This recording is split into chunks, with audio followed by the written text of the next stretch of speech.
Assalamualaikum warahmatullahi wabarakatuh. Waalaikumsalam warahmatullahi wabarakatuh. Dan selamat sore sahabat-sahabat sekalian. Pada kesempatan ini kita bersilaturahim, berdiskusi dalam diskusi sahabat, dan kali ini temanya adalah tips atau kiat-kiat persiapan studi di luar negeri. Dan kebetulan hari ini kita culik, kita minta waktunya Bapak sahabat kita Andi Musafir Rusaidi, MEd PhD. Beliau menyelesaikan S1-nya di UIN Alauddin Makassar, kemudian S2-nya di Canberra University Australia, dan S3 di Coventry University Inggris. Sahabat-sahabat sekalian, Pak Andi gimana kabarnya? Alhamdulillah baik. Gimana? Ya baik ya. Hisam gimana? Ya. Ami gimana kabarnya? Amin. Rafika? Semangat. Siapa namanya? Hilal ya. Hilal sudah datang ya. Ya, ini Hilal sudah muncul ya. Hilal sudah muncul. Sebentar lagi tahun baru Islam ya. Ya baik. Pak Andi, mengawali bincang kita sore ini, pertanyaan pertama tentu saya bertanya, kenapa sih harus kuliah jauh-jauh ke luar negeri? Kira-kira apa manfaatnya? Ya. Bismillahirrahmanirrahim. Terima kasih sebelumnya kepada Prof. Muhaimin di bincang-bincang sore hari ini untuk datang ketemu sahabat semua. Terima kasih banyak. Dan ketika misalnya di pertanyaan seperti itu, kenapa harus kuliah di luar negeri? Tentunya banyak pertimbangan ya teman-teman semua, sahabat-sahabat semua. Mungkin kalau saya ada alasan pribadi, ada alasan akademik ya. Kalau alasan pribadi saya, mungkin dari perspektif saya secara pribadi ya, saya pengen kuliah tapi saya tidak mau memberatkan orang tua. Itu alasan sejak saya beasiswa. Jadi saya termasuk pemburu beasiswa. Beasiswa. Jadi sejak S1 itu saya sudah komitmen sendiri ya, bahwa setelah S1 saya niatkan orang tua sudah, saya anggap orang tua sudah membiayai cukup sampai S1. Berikutnya usaha saya sendiri dan seterusnya. Itu yang saya cita-citakan dari dulu. Dan kalau kita berbicara alasan akademisnya, orang selalu mengatakan mungkin karena di luar negeri itu pertama tidak bisa dipungkiri ya, kualitas pendidikan luar negeri itu masih lebih bagus dibanding kita di Indonesia. Terserah kita mau berkiblat kemana, berkiblat ke barat atau ke timur. Kualitas mereka itu jauh lebih baik dibanding kita di Indonesia. Yang kedua mungkin ketika kita kuliah ke luar negeri, selain pengalaman akademik tadi, ada hal-hal lain yang mungkin kalau kita listkan itu jauh lebih banyak dibanding hal-hal mungkin yang menjadi tantangan kita kalau kita mau keluar ke luar negeri. Saya pikir seperti itu ya secara ringkasnya. Iya. Jadi walaupun misalnya kita keluar negeri tujuan studi, tujuan akademik, ternyata banyak pengalaman non akademik yang bisa kita raih ketika kita studi di luar negeri. Ya, ayo sahabat-sahabat, mungkin ada yang mau bertanya ini mumpung beliau mau meluangkan waktunya. Ya, silakan mungkin. Saya, Prof. Ya, silakan. Menarik tadi seperti yang dijelaskan oleh Bapak. Tentu mendengar ceritanya tadi, tentu kita juga punya bayang-bayang ke sana. Semoga bisa suatu saat bisa juga mengikuti jejaknya, kan? Iya. Jadi mungkin bisa diberikan juga sedikit gambaran, mungkin banyak gambaran secara lebih luas kira-kira dari ini kan yang mungkin yang lebih berat juga ini dari segi akademik. Persiapan akademik ya. Persiapan akademik kira-kira dari mungkin perlu kita persiapkan mulai dari sekarang itu seperti apa? Ya, bagus ya pertanyaannya, Mia. Terima kasih. Persiapan akademik itu biasanya ya jangan pada saat beasiswanya buka, tapi jauh sebelumnya ya. Karena beasiswa itu mungkin hanya beberapa bulan, 3 bulan mungkin proses pendaftaran. Jadi persiapannya harus jauh-jauh hari. Mungkin kalau kita kuliah S1 kan 4 tahun tuh S1. Jadi yang pertama, meskipun katanya di luar negeri orang tidak mempertimbangkan IPK, tapi pemberi beasiswa itu dia melihat IPK Anda. Jadi kalau IPK Anda di bawah rata-rata ya mungkin tidak susah.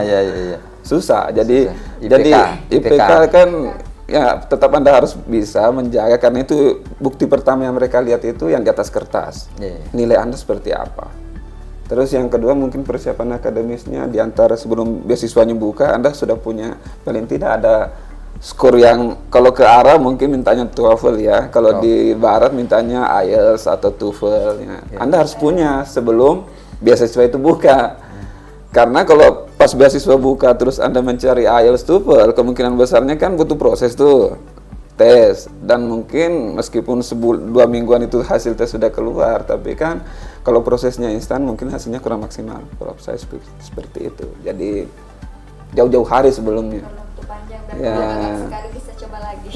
Ya, terus mungkin yang terakhir itu ya diri Anda sendiri, Anda ketertarikannya ke topik apa.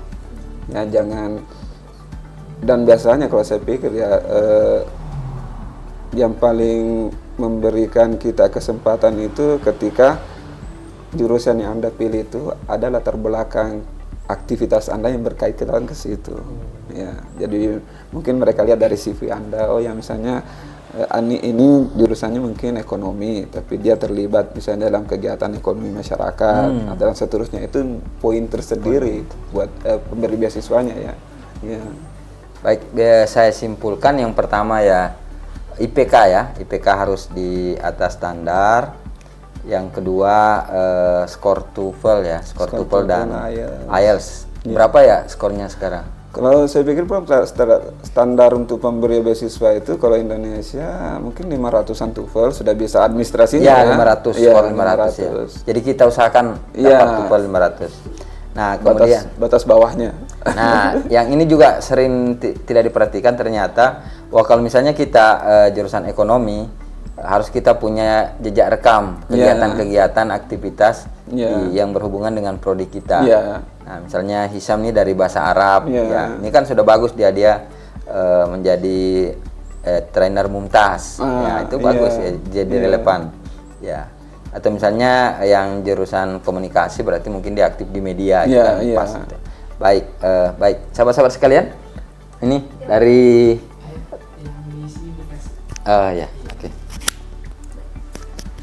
Baik, terima kasih. Tadi sudah dijelaskan mungkin dari segi akademisnya atau akademiknya.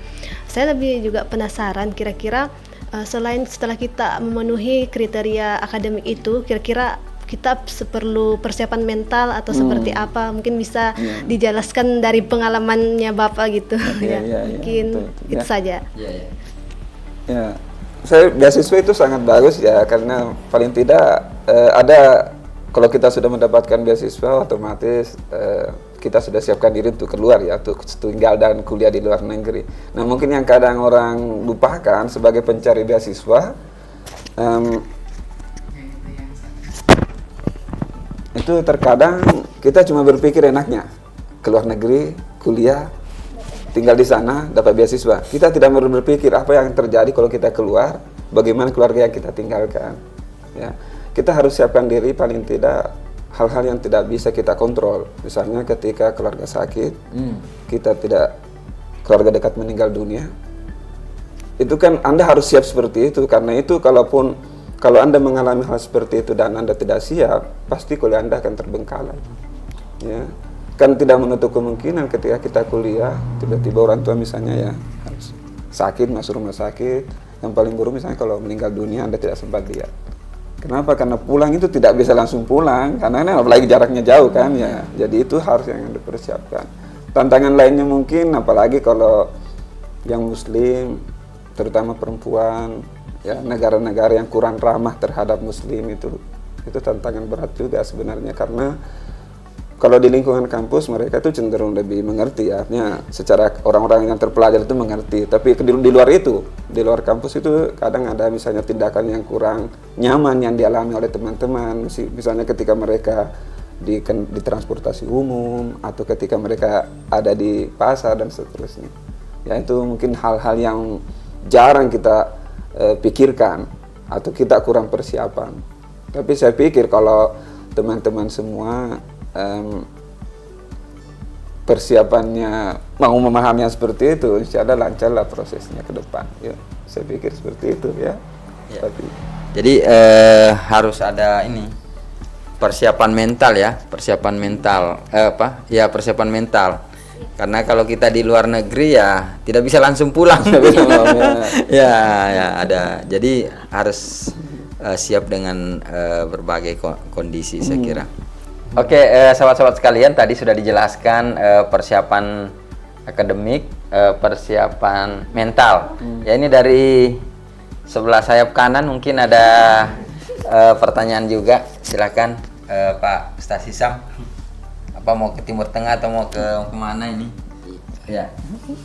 Ya, baik, terima kasih Prof. Jadi sedikit menarik pembahasan sore hari ini. Jadi ada beberapa yang ingin saya pertanyakan. Di antaranya pertama dari segi spiritual, Pak. Tentu kondisi di negara Indonesia dengan luar negeri itu sangat berbeda.